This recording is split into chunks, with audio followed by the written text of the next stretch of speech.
Bonjour à toutes, bonjour à tous. Nous sommes vraiment encore ravis de vous retrouver sur votre émission Assurance TV.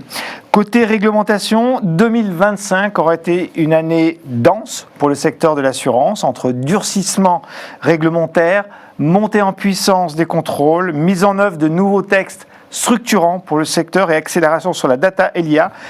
Le secteur semble être entré dans une nouvelle séquence. Alors assistons-nous à un nouvel empilement de normes ou à un changement de paradigme?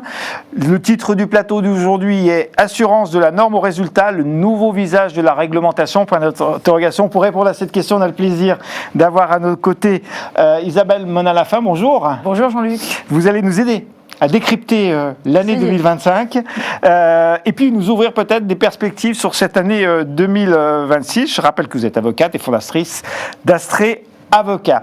Alors Isabelle, pour commencer, si vous vouliez résumer un petit peu cette année 2025, est-ce qu'il y a un fil conducteur? Est-ce qu'il y a quelque chose qui peut résumer d'une certaine façon ce qui s'est passé pendant cette année 2025 pour le secteur de l'assurance? Oui, je pense qu'on peut dire que le changement de monde, alors c'est le changement de monde, on a un changement de monde, on voit qu'il y a beaucoup de choses qui se transforment en ce moment, a aussi été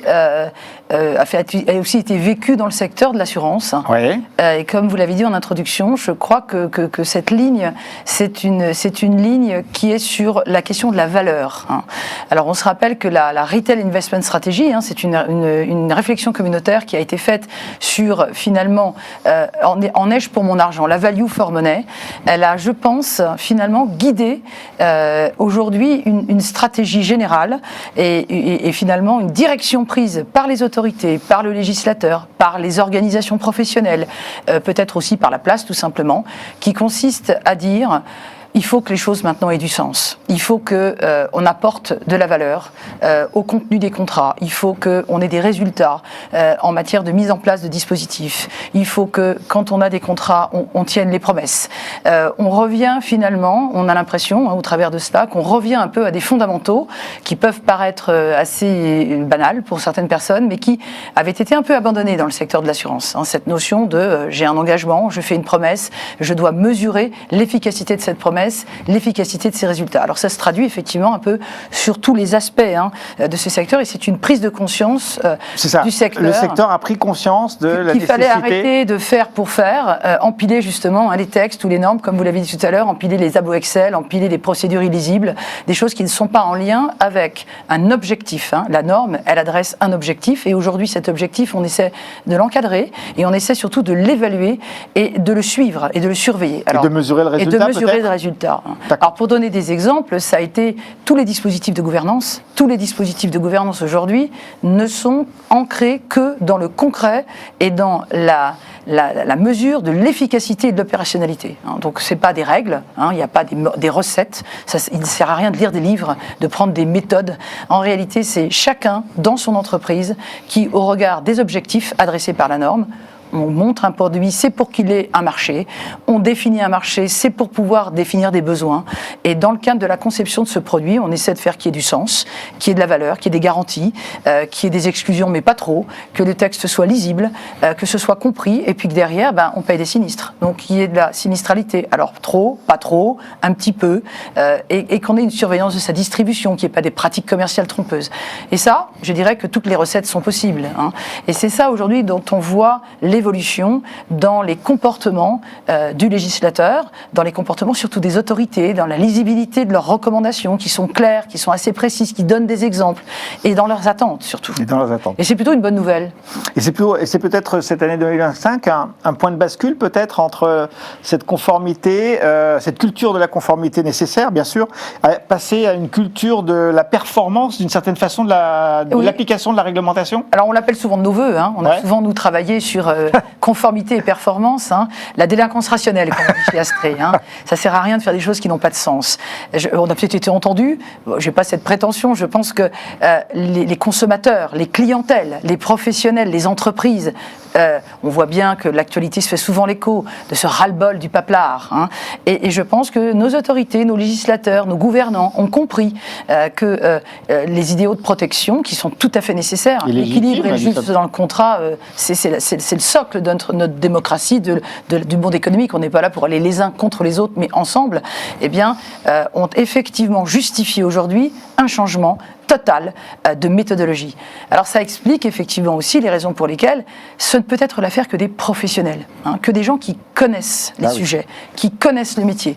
Donc effectivement, on passe, si vous voulez, de la conformité subie, le consultant avec son tableau Excel qui vient, qui ne connaît pas le métier et qui impose, je dirais, sa méthodologie, à l'acteur, c'est-à-dire au professionnel qui dit non mais moi dans mon entreprise, ce sera comme ça, parce que j'adresse l'objectif que la norme a voulu effectivement adressé.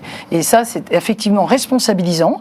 Ça veut dire que ça nécessite des efforts. Ça veut dire qu'il faut savoir s'entourer des bonnes personnes et travailler avec des équipes qui connaissent les sujets. Mais c'est plutôt très positif parce que si on suit cette ligne, comme vous l'avez identifié tout à l'heure, eh bien, on va nécessairement créer de la performance, créer de la productivité, créer finalement du sens. Et quand on parle aussi sur le point de vue humain, on sait que donner du sens à ce que l'on fait, c'est aussi une recherche des êtres humains aujourd'hui, dans un monde très digital, dans un monde très désincarné.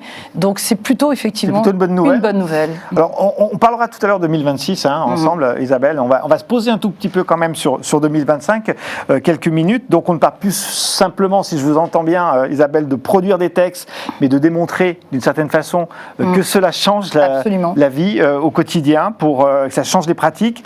Est-ce qu'il y a en 2025 un exemple, un texte ou une position, je ne sais pas, qui a été pour vous assez structurante? Alors il y avait l'IA Act, il y avait CSRD qui a été un peu abandonné, mais qui était dans cette culture, la matérialité, la double matérialité.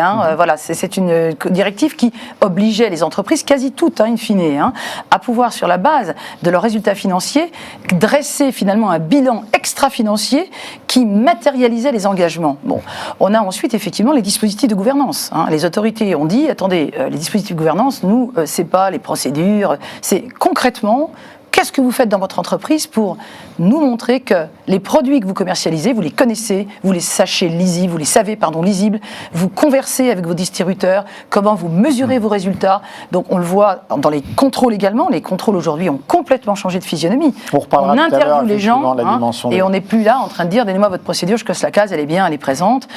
On a aussi l'IA Act qui a effectivement sensibilisé les entreprises et il faut vraiment le prendre de façon positive. C'est-à-dire que cette intelligence artificielle, on ne peut pas l'ignorer. Elle est là, elle est très très présente aussi dans le monde et particulièrement dans le secteur financier où elle était déjà présente dans le secteur de l'assurance vie, sur les robots advisors, sur beaucoup de choses. Cette IA Act nous responsabilise parce qu'il faut qu'on identifie chacun dans nos entreprises quels sont les impacts, quels sont les cas d'usage, comment nous devons former nos personnels à l'approche opérationnel de l'introduction de ces nouveaux éléments informatiques, systèmes experts qui vont changer notre vie très très vite et ça change tout le temps. L'IA Act, c'est pour août 2026. Alors, j'espère que les gens qui nous écoutent l'ont déjà mis en œuvre. En tout cas, nous, les avocats, l'Ordre des avocats nous a déjà donné ses consignes depuis plusieurs mois, voire une année, et chez nous, nous avons déjà mis en place l'IA Act. Donc, on n'est pas une grosse entreprise. J'espère que les gens se sont déjà mobilisés sur ce sujet. C'est quand même un travail d'ampleur parce que c'est un travail effectivement très concret. Sur l'éducation financière, il y a eu quand même un gros travail en lien avec la loi Industrie Verte. Vous avez, au sein de l'OPEF d'ailleurs, participé à des travaux. Est-ce que ça a été aussi quelque part quelque chose qui a permis d'accélérer cette culture du résultat, cette transparence souhaitée ? Alors pour moi, 2025, c'est ça le gros sujet. Je pense qu'on l'a peut-être d'ailleurs pas forcément su le communiquer au grand public, mais le grand succès, parce qu'on parle souvent des choses qui ne marchent pas, des trains qui déraillent, il faut savoir aussi féliciter le secteur de ce résultat obtenu sur la publication, très grand pari de la loi Industrie Verte et du gouvernement qui a confié au CCSF cette mission. Et j'étais ravie, moi, d'y contribuer, mais j'y suis qu'un minuscule membre, une personne qualifiée n'est pas représentante des clientèles et des professionnels, ce sont les professionnels qui se sont saisis de ce sujet. Ça a été effectivement presque 2 ans de préparation. Et pour publier ce premier rapport, on en a fait un colloque avec vous. On mettra le lien d'ailleurs pour les internautes. Vraiment, j'engage nos internautes à pouvoir le regarder. Mais pour moi, ça, c'est un des résultats concrets de cette culture, effectivement, de la performance du résultat et d'une approche pédagogique et je dirais clarifiante et transparente à Donc là, l'égard on est sur l'épargne financière, globalement. Mais vous savez que notre pays est moteur dans ce domaine. Bien la sûr. France est le plus gros épargnant européen. Nous avons la plus grande diversité des produits d'épargne financière. Et de ce fait, ce rapport explique aux Français qu'est-ce que c'est l'épargne financière, quels sont les différents véhicules d'investissement d'épargne financière, quels sont les produits, quels sont les sous-jacents, et décrit dans des conditions extrêmement claires, je pense, et en tout cas accessibles, et les associations de consommateurs... Tout le monde l'a salué, d'ailleurs. Tout le monde l'a salué. Eh bien, les performances et les frais, ce qui permet aux Français, d'une part, de se cultiver, d'accéder à cette information, mais d'aller vers... Parce que c'est l'objectif. L'objectif que nous a assigné le gouvernement et que l'Europe, c'est que les Français investissent dans les marchés de capitaux européens. Est-ce que cet exemple que vous signaliez, Isabelle, sur effectivement... l'application une des applications de la loi Industrie verte sur effectivement les produits d'épargne. Est-ce que ça peut donner d'une certaine façon un exemple à suivre aussi peut-être sur d'autres sujets pour des assureurs, sur d'autres risques peut-être ? Oui, on critique souvent les anglo-saxons parce qu'on n'aime pas leur côté un peu pragmatique, leur côté un peu brutal, et on en a malheureusement souvent l'exemple dans l'actualité, mais ils ont quand même cette force, c'est de savoir adresser les bons sujets au bon moment. Dans le domaine de l'assurance, si on ne s'inquiète pas de la capacité de compréhension du client, de la capacité d'approche de l'épargnant en épargne financière, eh bien, on ne capte pas son public et on n'est pas dans de bons résultats. C'est la grande force de l'épargne américaine et de l'épargne anglo-saxonne, c'est que tout est fait pour l'épargnant. Et on voit la performance et l'appétence de ces marchés dans les pays américains, on le voit. C'est aussi l'objectif qu'a pris l'OPEF, et je pense que c'est effectivement un point qui va probablement considérablement permettre le développement. Eh bien, je pense que le secteur financier, parce qu'il n'y a pas que les assureurs, on parle des banquiers, on parle des gérants, ont tout à fait intérêt à s'inspirer de ce travail de place, qui est possible. On peut donc concilier ce qui est prétendument... En faisant parler tous les acteurs, pour que les produits d'assurance soient plus lisibles, soient plus compréhensibles, et que les promesses que l'on souhaite tenir à l'égard de l'assuré soient tenues, mais tenues dans des conditions justes et équilibrées. Parce que bien évidemment, un assureur ne peut pas tout promettre, et il ne peut pas tout assurer, et l'assuré aurait tort de croire que tout est possible. Et c'est ça qui est aujourd'hui aussi peut-être l'exemple à suivre, c'est abordons le sujet de façon peut-être plus consensuelle. Consensuelle avec l'ensemble des acteurs. Vous l'avez évoqué un tout petit peu tout à l'heure, Isabelle, vous évoquez les contrôles. La réglementation ne se limite pas au texte, elle s'incarne aussi probablement dans la supervision. Ah oui, bien sûr. Est-ce que vous avez eu des petits signaux sur 2025 concernant justement, qui vous semblent bien évidemment parlants pour le secteur, de la supervision, donc de la CPR en particulier? Voilà, la CPR, parce que c'est quand même cette autorité-là qui, dans le secteur financier, est quand même un petit peu l'autorité. Alors il y a l'AMF, bien évidemment, dans le secteur financier, sur les conseillers d'investissement financier et les sociétés de gestion de portefeuille et les PSI d'une manière générale. Mais la CPR, vous le savez, elle supervise tout autant les banques, donc le secteur bancaire et le secteur assurantiel et les distributeurs de ces secteurs-là. Recrudescence massive des contrôles. Plus de contrôles. Beaucoup de contrôles cette année. Le bras armé de la CPR, on l'avait annoncé déjà dans d'autres émissions. Du droit de savoir qu'on réalise ensemble. Souvent, ce sont les DDPP, on le voit aussi.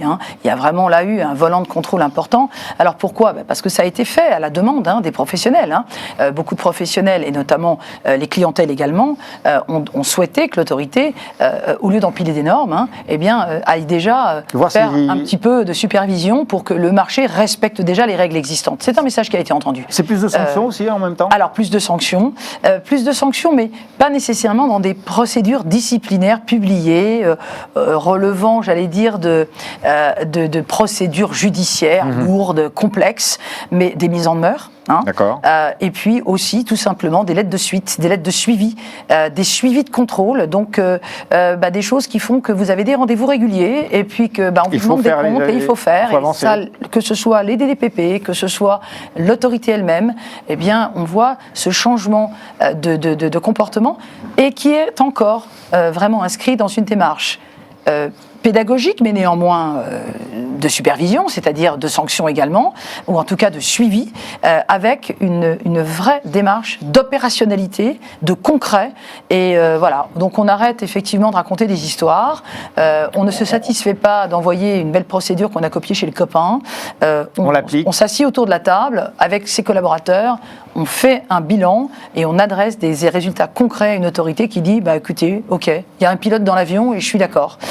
Donc oui, il y a vraiment un changement complet à ce niveau-là. On l'a vu aussi dans leurs écrits, leurs recommandations, qui sont aujourd'hui beaucoup plus claires, pédagogiques. Donc un effort aussi de l'autorité. Oui, il faut le reconnaître, parce qu'on critique souvent les autorités, c'est pas une question, voilà, il faut savoir aussi écouter, c'est leur métier, elles sont là, elles sont constituées pour ça, et c'est vrai que notamment les recommandations du 17 juillet 2023, du 24 novembre 2024, leur matinée, ils font beaucoup de conférences, sont quand même utiles aux professionnels et à nous aussi conseil pour prêcher la bonne parole et être dans des choses qui sont claires. Et il y a de moins en moins de zones d'ombre et de doutes. Et ça, c'est quand même une bonne chose pour les professionnels.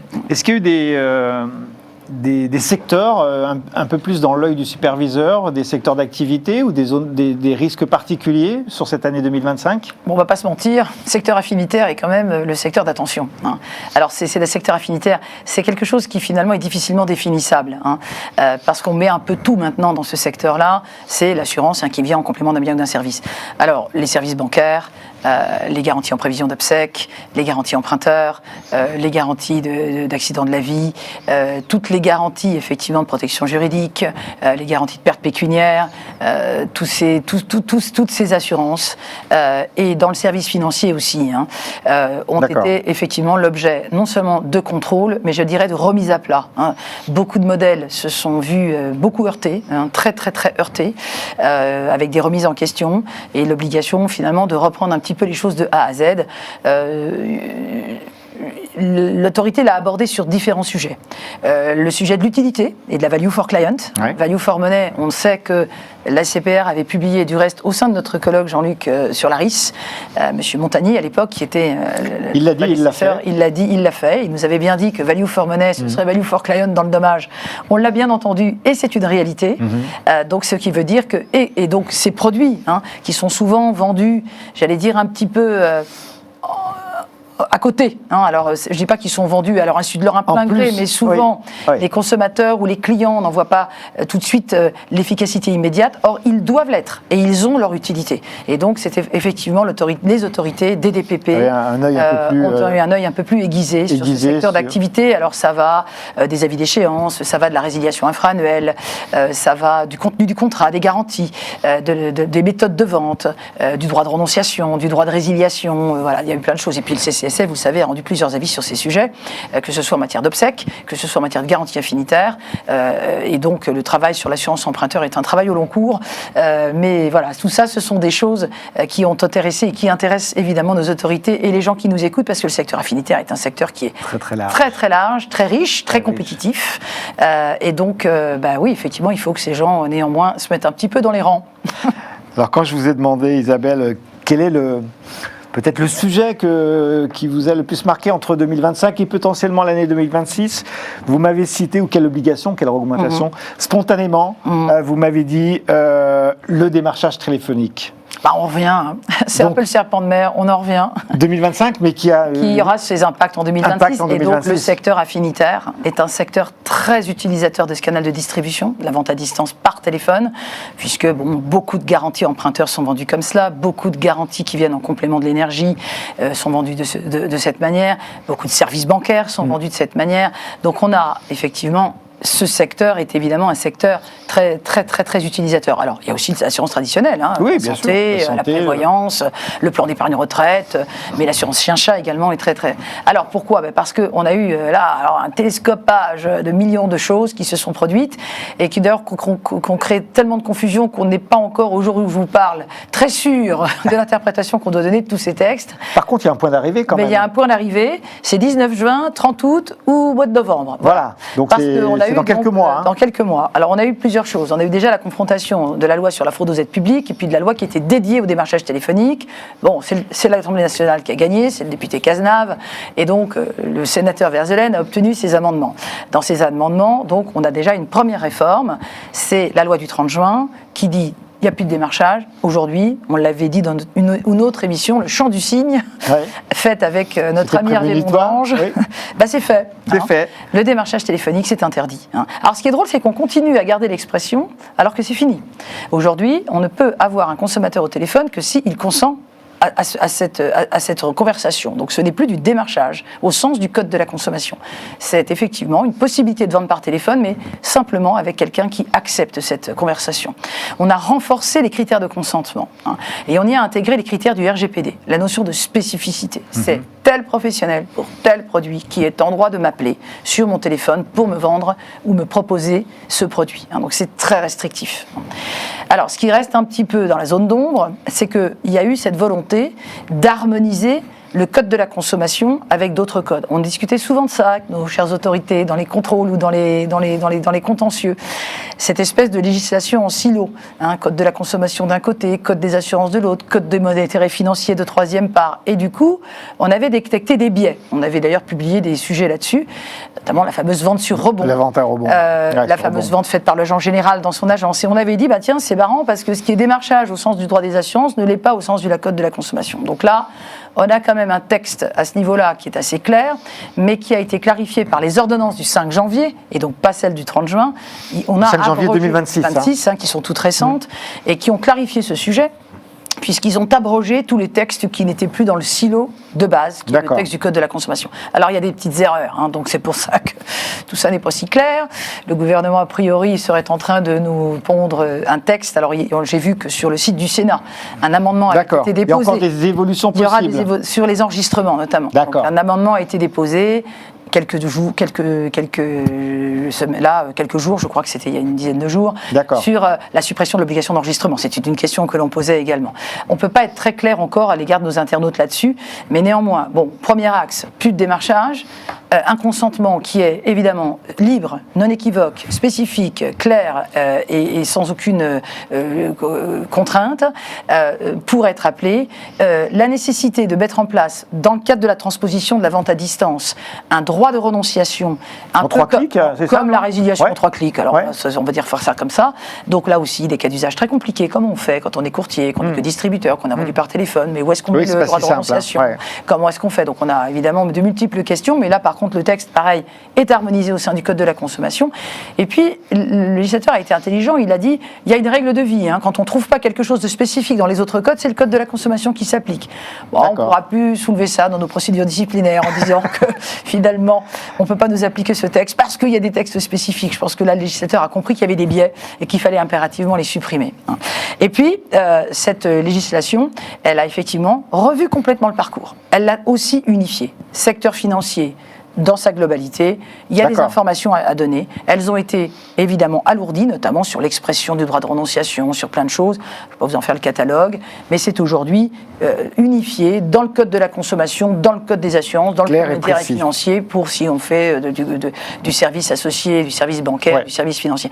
Donc ça, évidemment, c'est des chantiers assez importants pour nos clients. J'imagine. Parce qu'effectivement, les gens attendaient ces réglementations. Je vous dis encore, pour certaines, elles sont un peu encore un petit peu en discussion. Et c'est des chantiers importants d'informatique, de reprise, de parcours digitaux, de scripts de vente pour ceux qui font de la vente par téléphone, de choix stratégiques, avec évidemment la problématique. On en avait déjà parlé dans une précédente émission de nos fameuses succursales, c'est-à-dire les plateaux téléphoniques délocalisés hors de la zone, qui posent également aussi beaucoup de difficultés par rapport aux assurances, par rapport au personnel, et qui ont fait l'objet de publications assez importantes de l'autorité. On a l'impression que la prospection doit se faire autrement, de toute façon. Il faut changer. Il faut changer. La prise de rendez-vous par téléphone n'est plus possible. Finalement, il faut admettre que le client n'accepte plus d'être dérangé en permanence et que le téléphone est aussi un espace de vie privée et qu'il faut respecter cela. J'avais appelé de mes voeux avec Cédric Ménager lors d'une émission également. Oui, parce qu'il y a des impacts aussi pour les sourceurs, certains acteurs, en fait. Et que les opérateurs téléphoniques soient initiés dans ces démarches. Je pense que sans eux, on ne peut pas faire grand-chose. On espère que ce sont des choses qui évolueront et il est tout à fait probable que la place travaillera sur ces sujets en 2026. Donc encore quelques ajustements encore il y a des pour ajustements, le démarchage téléphonique. Je ne peux pas tout dérouler parce que ce sera très compliqué. Un point d'arrivée quand même mais au un mois de point juin d'arrivée, 2026. puis en tout cas une information importante pour nos auditeurs, c'est 19 juin 2026, 30 août 2026 ou mois de novembre 2026 pour certaines dispositions de ces 3 textes qui ont tout autant transposé la directive vente à distance que les textes liés à la fraude pour les aides publiques et le démarchage téléphonique. 2026, il va y avoir d'autres chantiers importants ou est-ce que vous en avez un particulièrement que vous voudriez évoquer, Isabelle ? Alors, je vais annoncer un truc qui me tient à cœur, là, pour la semaine prochaine, c'est l'éducation financière. C'est les programmes d'éducation financière. Ouais. Alors, on parle d'éducation financière, il faut bien que les gens nous écoutent, c'est pas l'éducation financière au sens de l'argent, c'est l'éducation financière au sens large. Et moi, je salue beaucoup ces projets parce que, voilà, c'est encore une fois cette mission passionnante que j'ai au CCSF qui me font découvrir des tas d'environnements qui ne sont pas mon quotidien, parce que ce sont surtout des choses qui sont destinées à nos concitoyens. Et cette année, eh bien, l'éducation financière va montrer l'éducation. C'est le programme de la Banque de France, mais ce sera relayé par plein de choses, par nous-mêmes, au niveau de l'OPEF, et puis tout un chacun. Et puis les médias qui participent aussi à diffuser. C'est l'idée de se dire les Français ne sont pas suffisamment informés en économie, et ne sont pas suffisamment informés de la gestion de leur argent. Ne sont pas formés et donc, pour faire des bons choix. Pour moi, 2026, et puis on voit bien que les organisations patronales aussi se saisissent de ces sujets, c'est l'entrepreneuriat. Et j'ai toujours dit, les consommateurs, c'est bien, nos concitoyens, c'est tout à fait intéressant de s'en occuper, mais qui s'occupe de nos entreprises ? On se plaint que nos entreprises ne se développent pas. Or, on a énormément de créateurs d'entreprises. On a reçu ensemble la fondation, Entrepreneurs de la Cité. On voit que tous nos concitoyens sont pleins d'énergie, ont envie de faire des choses, on ne les aide pas à se construire aussi comme des chefs d'entreprise. Et donc ça, pour moi, c'est un chantier, en tout cas un chantier dans lequel on essaiera chez Astrée de contribuer de nos engagements RSE, d'une part, par des mécénats de compétences, mais aussi, pourquoi pas, pour participer à des projets d'assurance dans ce domaine, des projets de services financiers, d'éducation. C'est très important pour moi. Je pense que c'est un axe important de développement des activités du secteur financier en 2026. On est dans les premiers mois de 2026, Isabelle Monin-Lafin. Cette année 2026, vous la voyez comment ? Est-ce qu'on va approfondir les réglementations en cours et appliquer, avoir cette culture de résultats que vous évoquiez tout à l'heure ? Ou est-ce qu'il va y avoir de nouvelles contraintes qui vont arriver complémentaires à celles de 2025 ? On ne peut pas ignorer le monde qui nous entoure. On fait tous le vœu qu'on arrête un peu là. Voilà, on a un monde quand même compliqué en ce moment. Ouais. On a besoin de stabilité. On a besoin de se serrer les coudes. Est-ce que ça va être le cas ? On espère. On le pense, on l'espère, on le souhaite. Les législateurs, on le souhaite, on en a assez. On a assez de choses pour adresser les objectifs. Encore une fois, on est souvent critique à l'égard des méthodes, et c'est vrai. Et il faut pas simplement se le dire dans les salons. Il faut le pousser vers nos politiques. Il faut vraiment attirer l'attention de nos politiques, de nos élus, attirer l'attention de nos autorités sur la nécessité de l'entreprise d'y voir clair, d'avoir des axes clairs, d'être dans la stabilité pour progresser, pour produire de la richesse, mais il faut aussi être conscient qu'aujourd'hui on a besoin d'être guerrier, courageux, de serrer les coudes pour défendre notre pays, notre zone, parce qu'elle est quand même sacrément chahutée en ce moment. Et le secteur, vous pensez effectivement il va y avoir... C'est un secteur assez solide, le secteur financier. C'est toujours le secteur qui le tient le mieux, j'allais dire, dans notre économie. On le voit bien, le secteur financier est un secteur... Mais à force de dire qu'il est solide, il ne faudrait pas non plus le pousser à des résistances impossibles. Nul n'est irrésistible. C'est-à-dire qu'il faut quand même faire attention à ce que nos compagnies d'assurance, nos banques, nos distributeurs, tous les secteurs, toutes les entreprises, aussi vivantes soient-elles du secteur, survivent et que le monde gagne la sérénité et la paix, mais aussi la croissance. C'est important. Et qu'elle continue à œuvrer pour cette culture du résultat absolument, que vous évoquiez au préalable de notre échange. Voilà, résultat. Donc, il est inutile de créer de la norme si ce n'est pas pour faire quelque chose de concret. Chiffrons l'efficacité. Évaluons l'efficacité. C'est une belle conclusion. Merci. Isabelle Monin-Lafin. Merci de cet échange. Merci de cet éclairage. Merci à vous de nous avoir suivis sur Assurance TV. On se retrouve très bientôt pour une nouvelle émission.